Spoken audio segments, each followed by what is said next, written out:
Oops, wrong.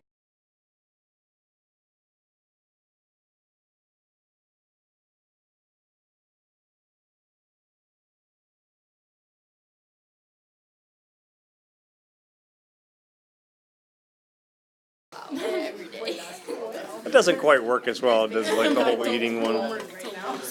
All right, so passage here. We'll read through it just like we did the other one and then go through our answers. One of the great riddles of biology is why people sign up for AP Bio. That is true. I felt actually attacked. You were looking for it. Where is that? One of the great riddles of biology is why the experience of pain is so subjective. Being able to withstand pain depends to a considerable extent on culture and tradition. Who here can withstand pain? I feel like we should test this in some manner, but Yes, we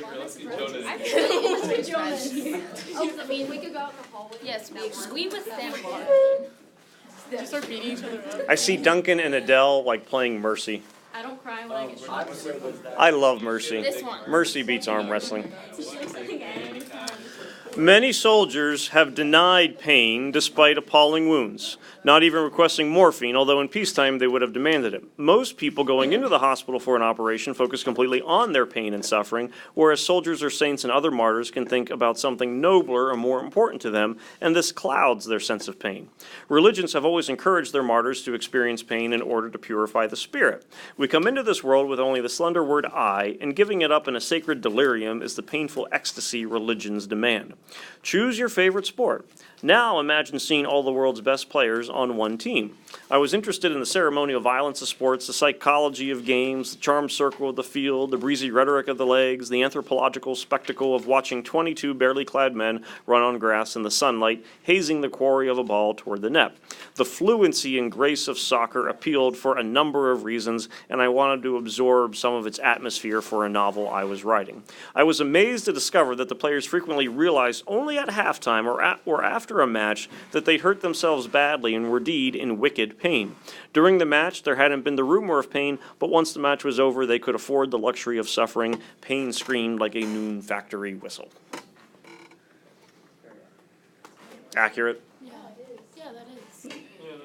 And I think you could even, like, that one stings. TWA's, Jenna will right through them. There's smoke coming from her pencil, and then when the bell rings and she turns it in, then she starts cracking the knuckles, feeling the pain. Okay, that's good. But I would say there's probably something that we could think of where you go through the situation, the experience, that could be painful or at least physically challenging in some ways. You don't notice it, but then when you have a chance to kind of breathe, relax, think about it, then it kind of starts to set in as to, ooh, whoa, this is painful. Often our fear of pain contributes to it. Our culture expects childbirth to be a deeply painful event, and so for most of us it is. Women from other cultures stop their work in the fields to give birth, returning to maybe 2 or 3 responses for some folks. So line 13, and then the question afterwards is going to follow up with it. We come into this world with only the slender word I, and giving it up in a sacred delirium is a painful ecstasy religions demand. Is this pointing out how unimportant mankind is, emphasize precarious position, suggest that life is bitter and short, produce a painful moment of self-awareness, show that life will inevitably be incomplete? What do you think? Slender I. B. I heard B, I heard D. Don't look at this camera. Here we go. So, I was interested in the ceremonial violence of sports, the psychology of games, the charmed circle of the field, the breezy rhetoric of the legs, the anthropological spectacle of watching 22 barely clad men on the grass in the sunlight hazing the quarry of a ball toward the net, and paragraph 2. Pull up right here. Often our fear of pain contributes to it. So, in this first sentence, does it allude to the speaker's knowledge of the subject? Option A. Yes. What's her knowledge? Her knowledge is our fear of pain tends to contribute to our feelings about it. Does it state the main thesis of paragraph 2? Yeah, it does, because she pretty much goes into then the details about how expectations and how we feel about pain. Does it contradict the statement at the end of paragraph 1? During the match, there hadn't been the rumor of pain, but once the match was over and they could afford the luxury of suffering, pain screamed like a noon factory whistle. Our fear of pain contributes to it. Okay, so there's some don't think. Now, at this point, you still want to take a look at the other ones. Provides an answer to the riddle introduced at the beginning of paragraph 1. Well, beginning, one of the greatest riddles of biology, besides why you folks take it, is why the experience of pain is so subjective. Well, why is it so subjective? Because our fear of pain contributes to it, and then offers an approach to the topic with which the passage is concerned. Pretty much, if you're going to go B, that it does, there's a good chance it's going to do E as well. If it's a thesis, that's going to be a thing that's taking a look at. So C was the one that we weren't too sure about before. There wasn't the rumor of pain. Once the match was over, they could afford the luxury of suffering. It screams like that noon factory whistle. New idea, not contradictory. Our fear of pain contributes to it, because you're not discussing the same idea, but that doesn't mean it's going to be contradictory to it. Unless you were fearful as a barely clad gentleman playing soccer that.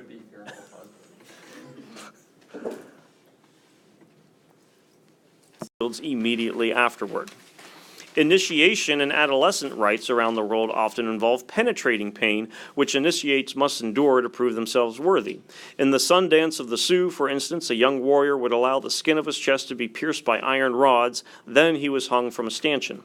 When I was in Istanbul in the 1970s, I saw teenage boys dressed in shiny silk fezzes and silk suits decorated with glitter. They were preparing for circumcision, a festive event in the life of a Turk, which occurs at around the age of 15. No anesthetic is used. Instead, a boy is given a jelly candy to chew. Sir Richard Burton's writings abound with descriptions of tribal mutilation and torture rituals, including one in which a shaman removes an apron of flesh from the front of a boy, cutting all the way from the stomach to the thighs, producing a huge white scar. Makes me grimace. So, Duncan, Adele, you want to prove your threshold. Do like, what does it prove? Yeah. I'm not sure. And question kind of came up earlier. Do we have anything in our culture that, not that we would be cutting an apron of flesh, or anything along those lines, or fresh, but that you know it's going to be painful, but we do it anyway? Blood tests. I'd say and that's optional. It's something that you could do. I mean, shots, you kind of have to go into it, and you know it's going to happen. But tattoos, piercings would probably be our best parallel that would happen with it. So if you get your 5 on your exam, I'll get your name tattooed on the back.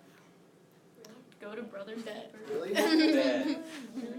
It's hard for really on the actual exam, Emerson, not on a Scantron. I don't think it'd be weird to have my name on your back. My name's like my name. Motivational. Yeah, you're Truth. Like it wouldn't be weird. Like it'd be weird if it was like Jenna, but like it's like truth. I don't think it'd be You should walk out. Hey, that's my name. It's like, oh my god. That's like a Japanese symbol for my name. How'd you get that? It's like someone had it. Third paragraph. Pain has plagued us throughout the history of our species. We spend our lives trying to avoid it, and from one point of view, what we call happiness may just be the absence of pain. How was your weekend? A lot of folks will go, not bad. You don't say it's good, but it's not bad, so if it's not bad, it must have been good. Duncan, are you happy? I'm not in pain. Well, then you must be happy. Another day I woke up. Or not. Going through the motions. Yet it is difficult to define pain, which may be sharp, dull, shooting, throbbing, imaginary, or referred. We have many pains that surge from within as cramps and aches, and we also talk about emotional distress as pain.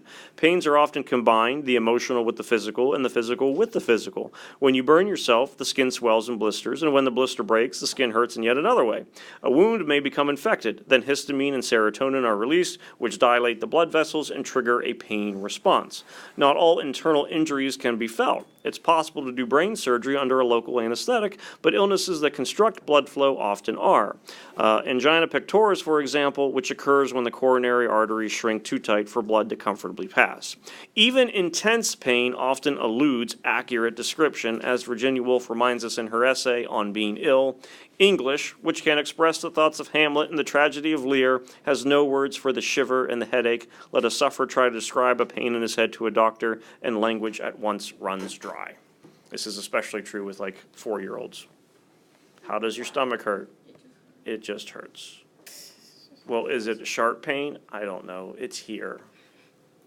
Thanks for that. I knew it was there. It's like, Is it above or below the belly button? Where is it?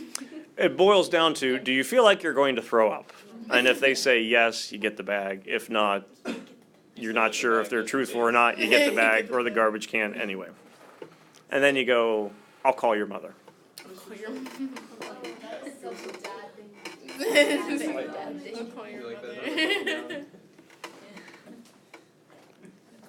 We're pretty equal when it comes to, we'll see.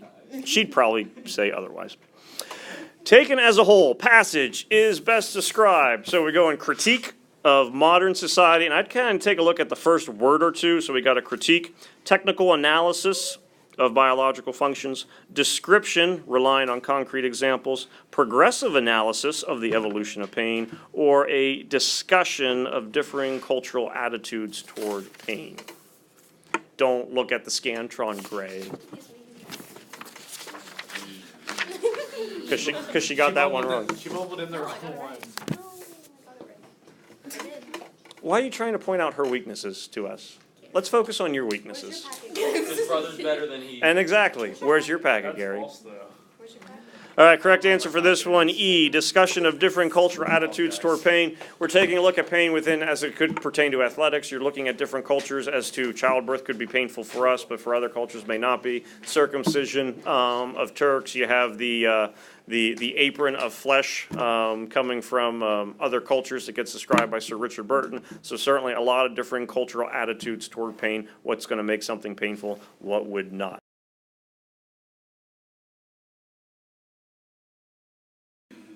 Goodness, every single E for the correct answer for that one. 15, top of the next page. The author uses the adjective slender in line 13-2. This is a... It's tempting, though, to look at the Scantron. I have self-control. Good job. These people are animals. Good news, it is B or D, whether you're staring at your Scantron or not. So it is not A, C, or E. It's always bad when we go A and C, and then it's neither of those two. I think there are tempting aspects about both that I could see. There's one specific word in one of those two answers that forces me to eliminate it. Precarious. Oh, wait. Self-awareness. What? Self-awareness. Why, you're saying self-awareness, you mean? Or like where? Where did that come from in the passage? I don't see that.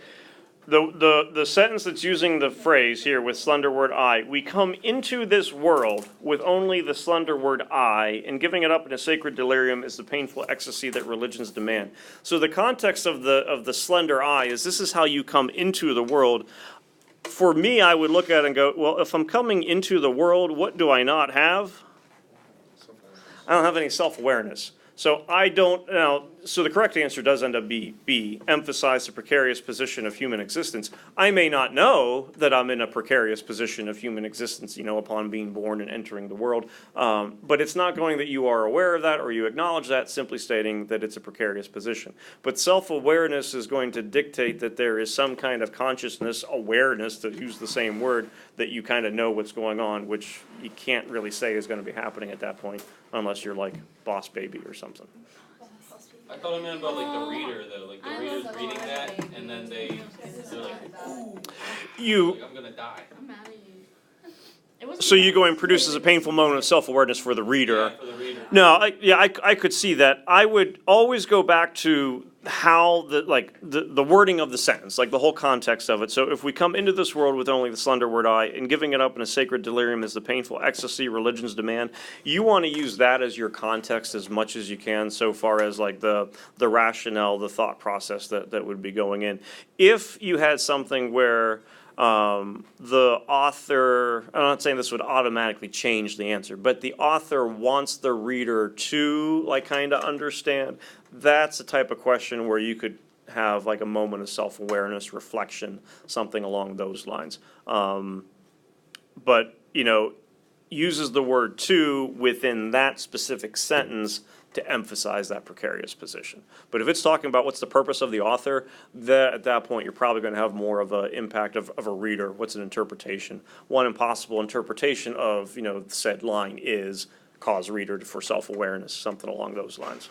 We're in the same place. The pronoun it in line 13 refers to which of the following. So we come into this world with only the slender word I, and giving it up in a sacred delirium is the painful ecstasy that religion demands. It is D, it's I, which I think is weird. The people feel that it's weird that it is going to refer back to I, you know, such an objective third person it pronoun back to I, but it's, notice I is in quotation marks, so it's not I think, I feel, I am, and it kind of makes sense now that I'm giving up this precarious position of human existence within the painful ecstasy that religions demand. So I don't want to say you have to get 15 right to get 16, but I think it makes you feel better in choosing a pronoun I than not. I'm just curious, with these, do you get like an answer key and then you just like figure out the logic behind it, or does it give you like answers that you explain to us? Oh, you mean like me? Yeah. I was thinking like, no, you don't get the answer key on the AP exam. No. The SWAT team will come and confiscate you. It varies for, I was looking for my original copy of this test last week. I can't find it. So I have the key, like I know what the correct answers are. Somewhere I have an explanation of the answers, but I can't locate where they are. It would vary. The last ones that we have done, the house, the tradition of writing, and then the ones before, I don't have specific answer keys for those. There'll be some other that I admit that I don't have explanations to go along with answer keys. I do have some that do. This one comes from like a test prep book. So if you were to come across, like Barron's is a big popular brand that does that kind of stuff, Cliff Notes. If you were to purchase, don't. But if you were to get a test prep like that, they would give you the answer key and explanations that would go along with it. We haven't really done too many of them, but we'll do those applied practices that you folks did last year. Like I think you did it for Brave New World maybe. But like the pseudo AP questions would definitely have explanations for those. But the hope is I can give you at least an explanation that works, you know, most of the time. But the practice ones do. If you ever feel, and at this time I think it would be too early in the year because I know you expressed concern, not concern, but desire for more testing material. If you ever want more testing material, see me before you go out and buy some book or pay money for some online thing, because I got so much testing stuff that I can't even locate all of it, obviously. But I'd give you copies of that stuff before you want to go out and spend $19.95 on this or that. But I don't think you really need it. I got the official SAP practice book from college. Ooh. It's pretty big. It's like $8 in The sentence that begins, I was interested, in lines 16 to 21, draws its unity chiefly from, ever shows up on some kind of AP exam test, must have, parallelism, A.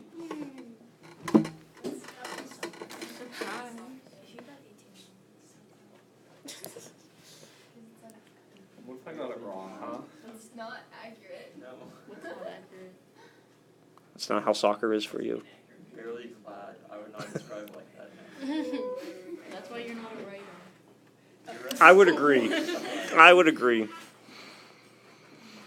Anything else with it that, or the barely clad part? That just ruined it right there. Okay, it just kind of took it out. The statement, my least favorite one in the whole passage, Pain screamed like a noon factory whistle, an example of which of the following? Pun. No, it's Simile, because he used the word like. Let's get it an right. onomatopoeia.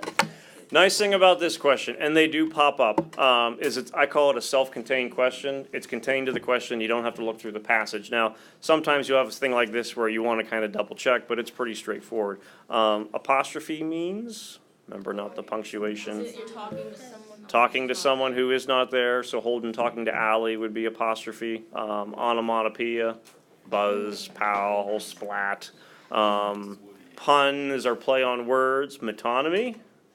That's the one that's like. That's the one that they're This is using. There's like two of them that like are like close. Is it like another name? It is a word this week, so you'll want to know that word for Wednesday. Metonymy and synecdoche are the two that tend to get confused. They're both metaphors.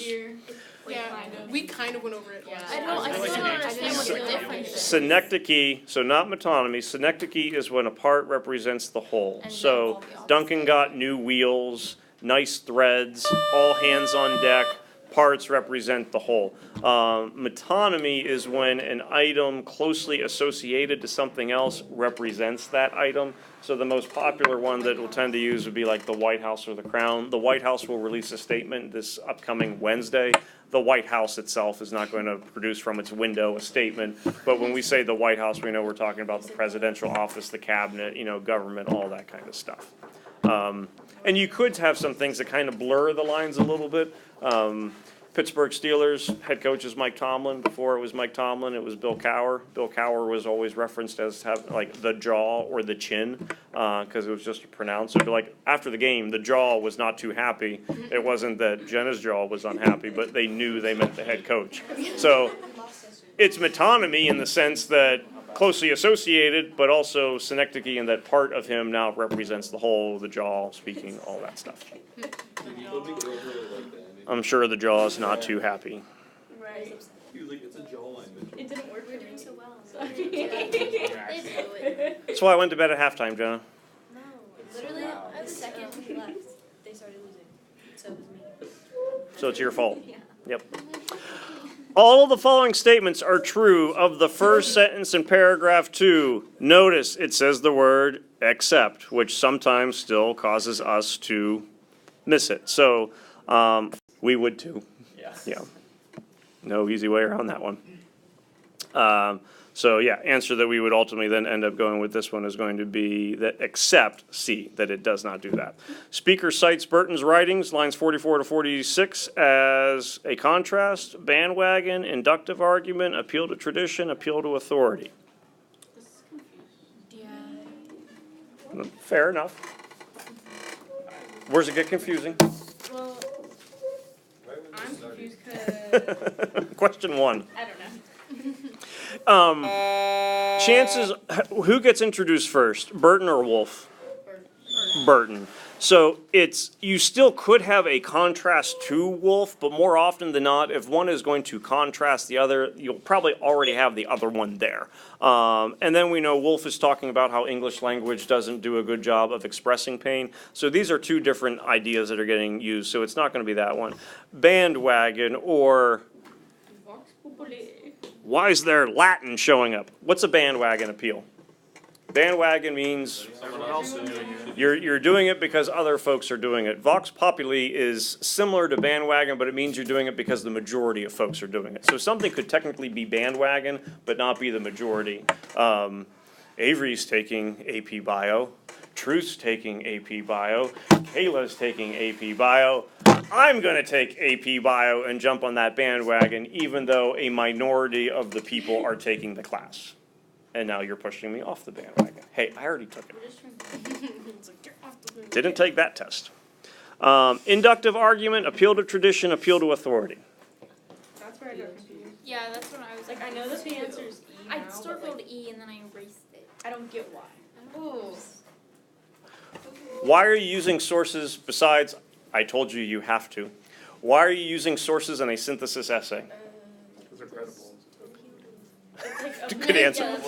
To back up your argument, to give your argument more credibility because, okay, if King is supporting me, Thoreau is supporting me, whatever, it gives me more, it gives validation for my argument. It's not that her argument is built around Burton's writings, but by including the writings of Burton, it helps reinforce that there are various cultural views, you know, and the way that we view pain, the fear going into it. So he's talking about tribal mutilations and painful ceremonies that are being done. It reinforces that, yeah, this is a way that people view pain, or don't view pain, don't fear it, because it's something that would be done. So by saying appeal to authority, what you essentially are arguing is that you're helping to use a credible source to back up the argument. That's going to be the appeal to authority. Now, you could use this as a logical fallacy if you solely appeal to authority without giving your own argument with it, but she is providing her own argument, so that doesn't end up being an issue. Appeal to tradition is going to be the idea that, you know, there's past precedence for it. Anyone good with inductive argument or deductive argument?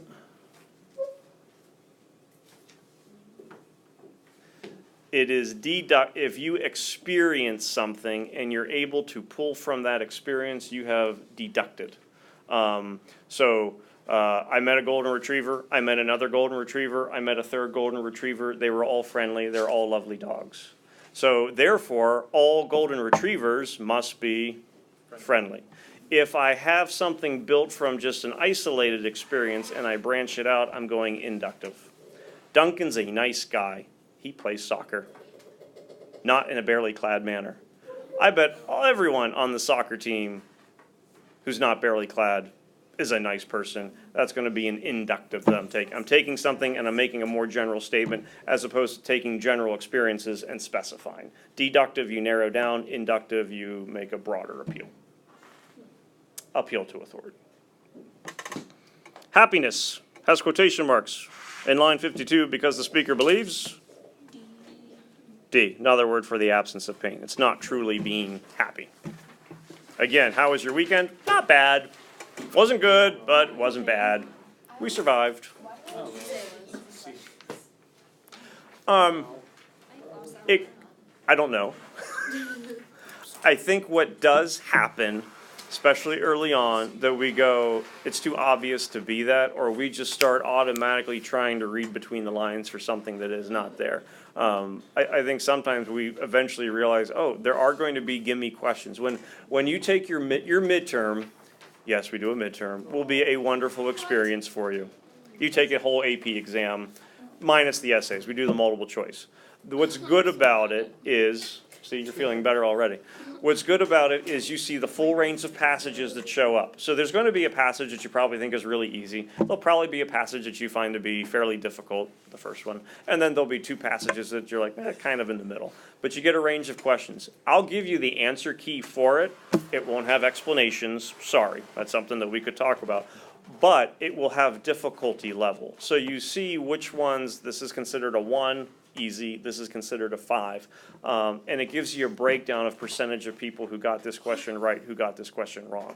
So if you missed a question that 88% of the people missed, you don't beat yourself up too bad. If you missed a question that 4% missed, it's not that you beat yourself up at this point, that would be painful, but you kind of go, all right, what did I not see that all these other people did? And we can take a look at it in that manner. You'll have 2 full periods, it'll be okay to take it. No, it's 2 of the day. Yeah. You can no lunch on midterm day. Mr. Keenan always failed me. I mean, Mr. Kamazuski almost made us miss 4 periods to go take a practice. All right, we'll run through these quickly because we got Bell coming up. Paragraph 3, critical to development of the passage primarily because it ties the subjectivity of pain to the difficulty of defining it, which she basically starts off with the beginning of that paragraph.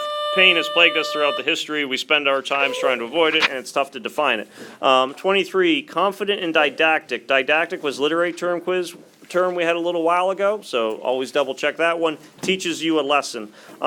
Which one is not a negative connotation? Absence, because there's not any pain there. And then 25, I'm hoping is a straightforward one with C. And then 26, except there are no responses to anticipated criticisms. Can I have the essays? Yes. What should I do with it? Just hold on to it. That's just yours.